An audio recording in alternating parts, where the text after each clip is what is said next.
സംസ്ഥാന library council Palakkad സംഘടിപ്പിച്ച സംസ്ഥാന നാടകോത്സവത്തിൽ മികച്ച നാടകമടക്കം 4 പുരസ്കാരങ്ങൾ കരസ്ഥമാക്കിയ കാരാമയുടെ കലാകാരന്മാർക്ക് കൊല്ലം കരുനാഗപ്പള്ളിയിൽ സ്നേഹാദരം.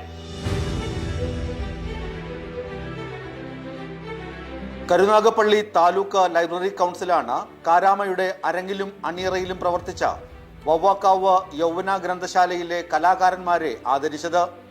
കൊല്ലം കരുനാഗപ്പള്ളി KC സെന്ററിൽ നടന്ന സമാദരണീയം പരിപാടി പ്രശസ്ത നാടകകാരനായ ആർട്ടിസ്റ്റ് സുജാതൻ ഉദ്ഘാടനം ചെയ്തു. ലൈബ്രറി പ്രസ്ഥാനം ശരിക്കും ഇത്തരം സാംസ്കാരിക കാര്യങ്ങൾ ഇടപെടേണ്ട കാലം വളരെ അതിക്രമിച്ചിരിക്കുന്ന കാരാമയുടെ സംവിധായകൻ PN മോഹൻരാജ് ഉൾപ്പെടെയുള്ള കലാകാരന്മാർ ആർട്ടിസ്റ്റ് സുജാതനിൽ നിന്നും ആദരം ഏറ്റുവാങ്ങി.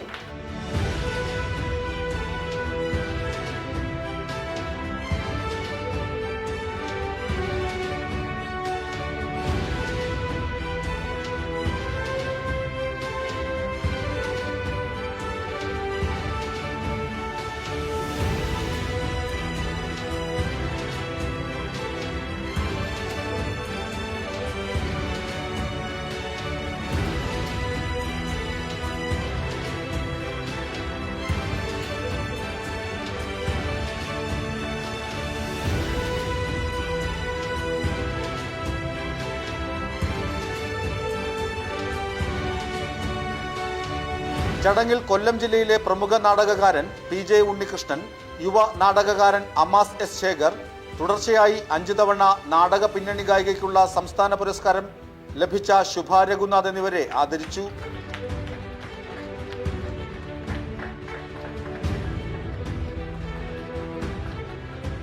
Taluk library council president advocate AB Sivan, secretary V Vijayakumar തുടങ്ങിയവർ പരിപാടിയിൽ പങ്കെടുത്തു. യോഗനാഥം ന്യൂസ്, കൊല്ലം.